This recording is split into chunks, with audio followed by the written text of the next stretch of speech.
What's up, Pirate Nation? I'm your host, David Heim. Welcome to Hall Talk. And how about expectations and exceeding them? Who would have thought on the men's basketball side, Brandon Mobley would explode for 19 points in the team's first action? On the women's side, they just lost by 2 points to the number 17 ranked team in the country, West Virginia. And how about the women's volleyball team, man? At 25-6, they've exceeded all expectations for this season. We'll have it all wrapped up in this episode. This is Hall Talk.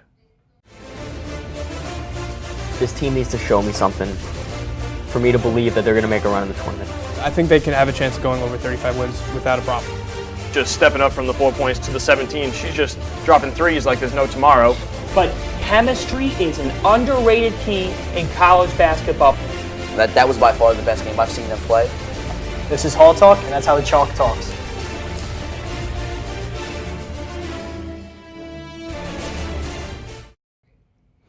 Welcome back, and I'm joined now by my two guests on the panel this evening, Chris Pierre-Louis and Vince Paolella. Guys, thanks for joining me. Always great being here. Always a pleasure. So we'll start with the men's basketball team. They got their season kicked off last Sunday at home against Mercer. They won 63-47. But I just want to touch base. Chris, who knew Brandon Mobley would come out of the gates fire just like he did? Well, averaging 7.6 points last year and breaking out with 19 and 9.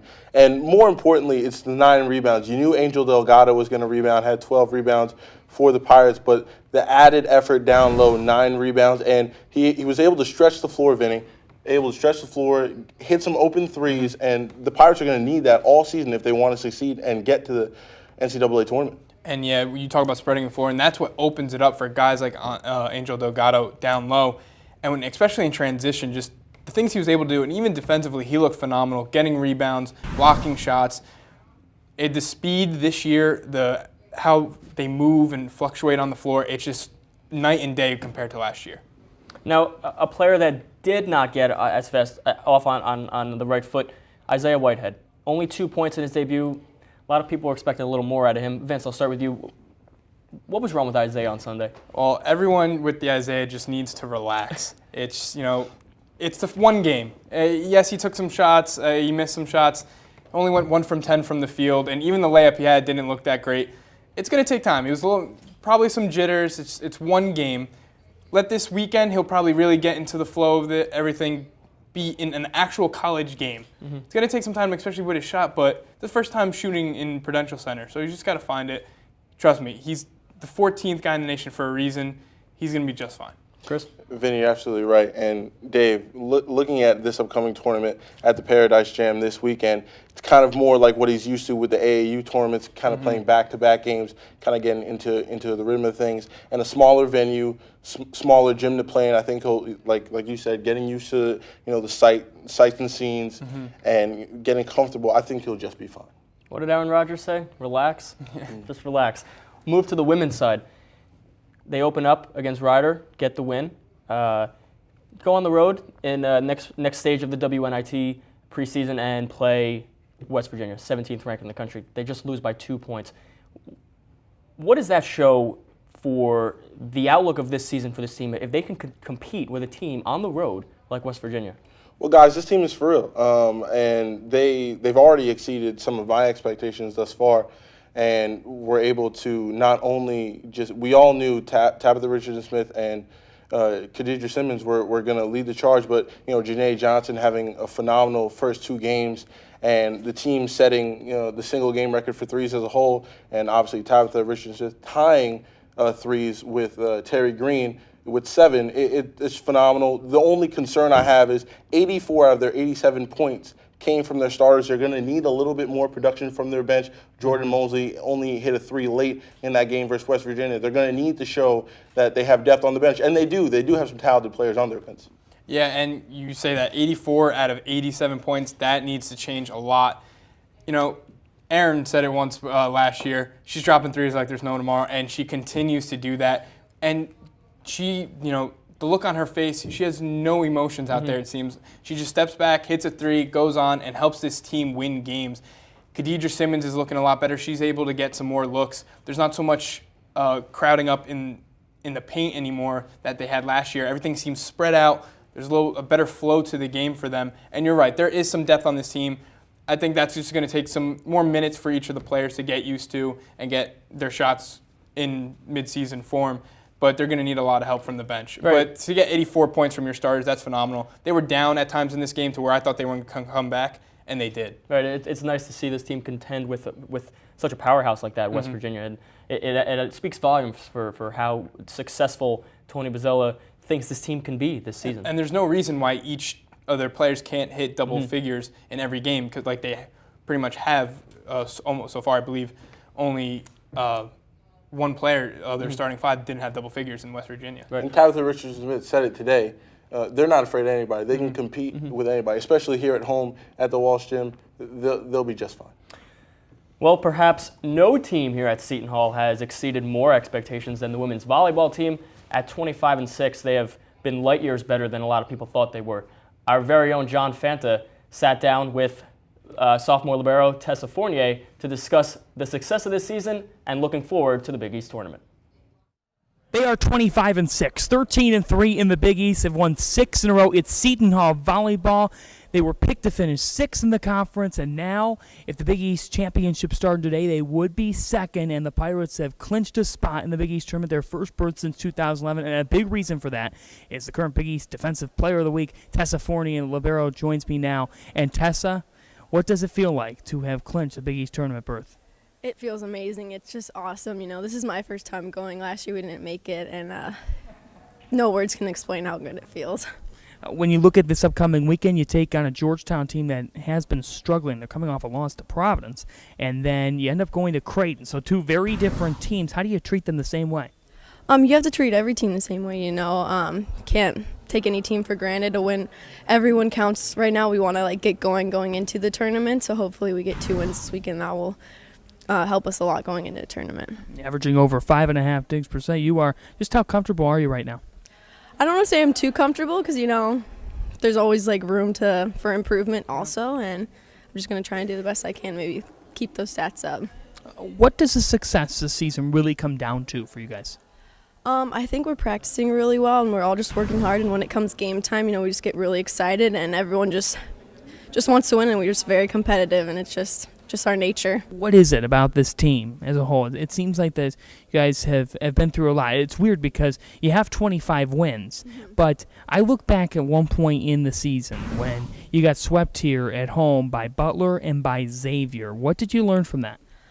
We learned just not to take a team for granted. We'd obviously beaten them ahead of time and earlier in the season. I think we just thought we were going to roll through them, and you can't do that in the Big East. It's a very competitive conference, and you got to play every team as if they were Creighton or Marquette.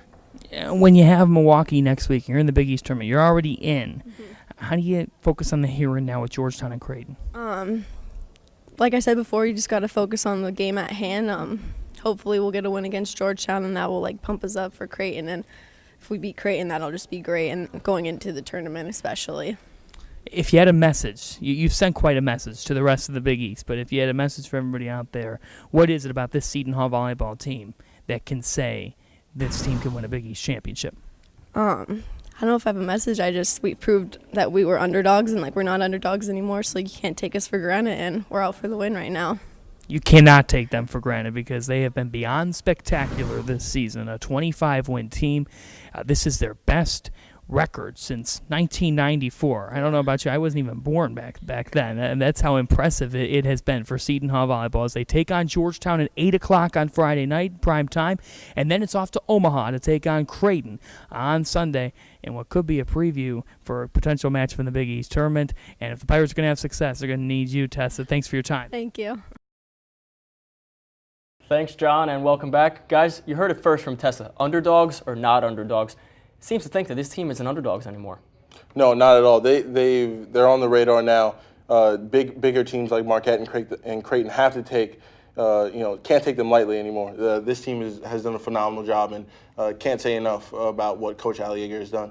And if there's any year to really make that push and really put Seton on the map, it is this year. See the amount of seniors that they have, and who's going to be leaving at the end of the year. I feel they're just going to go all out in this tournament and just do a phenomenal job.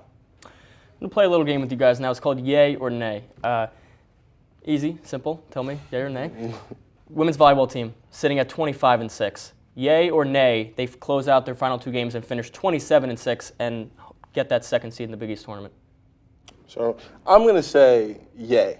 I think that coming off of that epic match they had here against Creighton, I think they want to go out, they want to show that wasn't a fluke, and that wasn't just because they were at home. I think they're going to go out to Omaha and get that W. I'm not even concerned about Georgetown. They're not a good volleyball team. That'll be an easy 3-set win for the Pirates.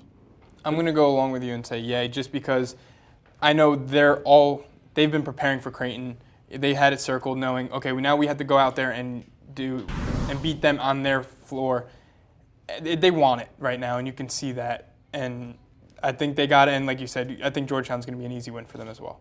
Another player that's had a lot of success for the Pirates this year, senior Ashani Rubin. She 1.4 blocks per set this year, second in the country in blocks. Yay or nay, she finds success in the Big East tournament and allows herself to keep those numbers up in terms of blocks. I'm going to say nay, just to say the exact same numbers. I still think she's going to do a phenomenal job. I've kind of seen her actually be a little bit more used in the offensive role, kind of see them setting up for her a lot, so maybe she won't spend too much time worrying about the blocks. I still think she's going to get a few. I just don't know if she's going to be able to have the same amount against some of the teams they're going to be facing. And the teams are better now, so they're focusing in on her too. Exactly. I actually disagree with you, Vince. I'm going to say yay. I think I had that mindset earlier on in the season. I didn't believe that she could keep up that performance at the net, but she's done it all year long. No reason to think that she's not going to continue in this tournament. I'm going to put you guys on the spot here. Yay or nay, the Pirates win the Big East championship? Ooh. Wow. It's tough. They've certainly showed that they can do it. They've overcome these expectations. Now they have to go out, and now they have to prove that they can compete with the best teams in this conference. I want to say yay because I think they have the talent and the depth that they can do it. But the only reason I kind of want to say nay is because it's hard to beat some teams 3 times, and especially if they go out and they beat Creighton. It also depends on how the other matchups go and what the scheduling is.